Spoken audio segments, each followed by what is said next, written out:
Cameron faces the wrath and revolt of perhaps more than 100 Conservative MPs tomorrow when the Commons votes on the same-sex couples marriage bill, which he's championed, and his Culture Secretary likened today to the party's progressive past on issues such as slavery. Tonight, in an effort to win over colleagues, George Osborne, William Hague and Theresa May published a joint letter to the Daily Telegraph in which they questioned whether it was any longer acceptable to exclude people from marriage simply because they love someone of the same sex.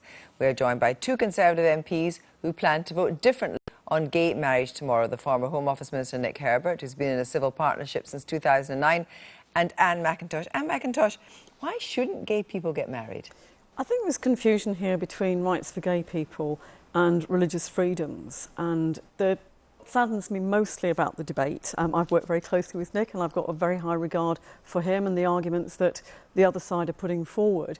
But I think in the country side, the church plays a very special role. It's not necessarily just getting married in church, it's getting married, full stop.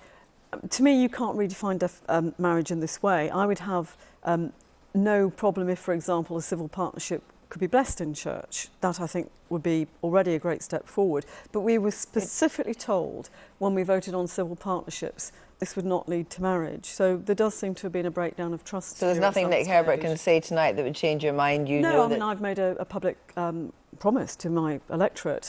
It wasn't something that was raised at the election. This has come out of the blue. But my electorate understand exactly where I stand on this issue. And what about your electorate? It's a free vote and people are entitled to their view. It is an issue of conscience. But all of the independently conducted opinion polls are showing that a majority of the public are in favour of this change. And it's actually, that's a majority that's growing very fast in this country as it has in others. And we know that particularly amongst younger people there is very strong support indeed. So you can look ahead.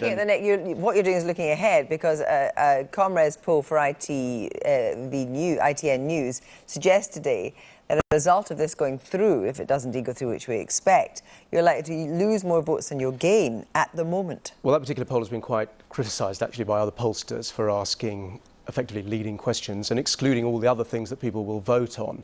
Of course, there are bigger issues. Yes, but does it sadden you that Anne McIntosh doesn't believe that you should get married in church, or you should get married full stop? Of course, I would like as many members of Parliament as possible to vote for this. I think it will pass tomorrow with a substantial majority, and I'm happy about that. I'm happy because I don't think it's right any longer to exclude two people who love each other from an institution. And by the way, religious freedom is protected because the churches that don't want to do this won't have to. Well, you say religious freedom is not protected. What do you mean? Because churches don't have to agree to it, do they? No, but I don't think that will stand up in law. As a Scottish advocate, I would argue that. But can I also say that I think this is the narrow step along first step along a long road. In France now, they are redefining how you describe wives and husbands, and parents can no longer be described as mothers and fathers. So are you really saying that's the outcome of this? It's happening in France, it's happening in other countries where this law has been passed. It's the law of unintended consequences. I personally believe that a loving relationship is one thing. I dispute that. But you don't want gay people to the same rights as people that are not gay. Marriage is special. Marriage is very special, and you can't rewrite the law that it is between too special for you. One man and one woman. Today, 3 QCs, eminent QCs, told the Times that actually it was inconceivable that there would be a challenge because the European Convention on Human Rights explicitly protects religious freedom. And gay marriage has been introduced in lots of other European countries, in the Netherlands for over 10 years, in Spain for 7 years, and there hasn't been a legal challenge that's been successful. So there's no question.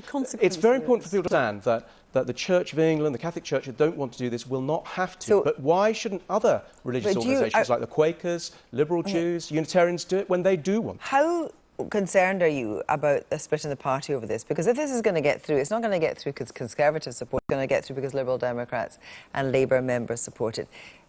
Are you disappointed that David Cameron hasn't managed to convince you, that there hasn't been an argument? He's shown leadership in as much as he's championed it, but he's not convinced you. No, I think the whole way in raised has been very unfortunate. If it had been in the general election, if we'd had the opportunity to debate it, if I had the opportunity to explain my view to the electorate, to explain where I stood, then I could have said that this is what I was going to do. So is this damaging then?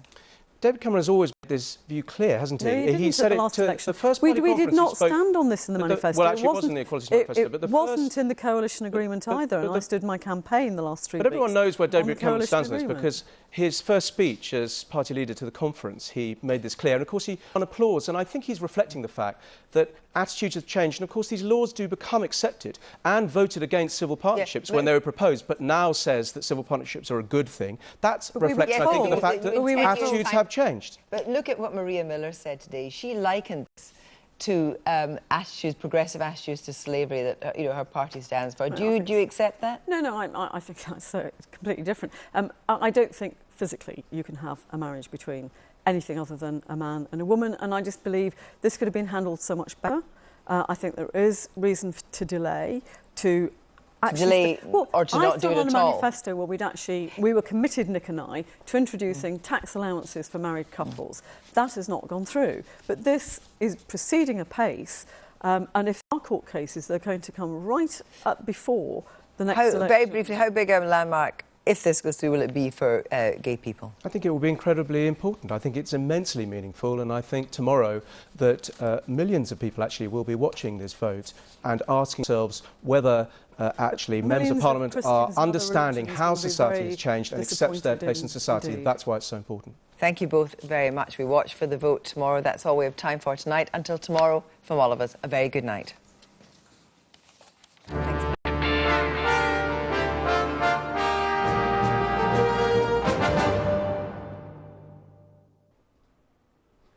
Hello. The break from the winter weather was all too short. It is back. It's a very cold, icy, windy start to Tuesday and disruptive snow across parts of northern England. This band of snow here through the South Pennines in particular.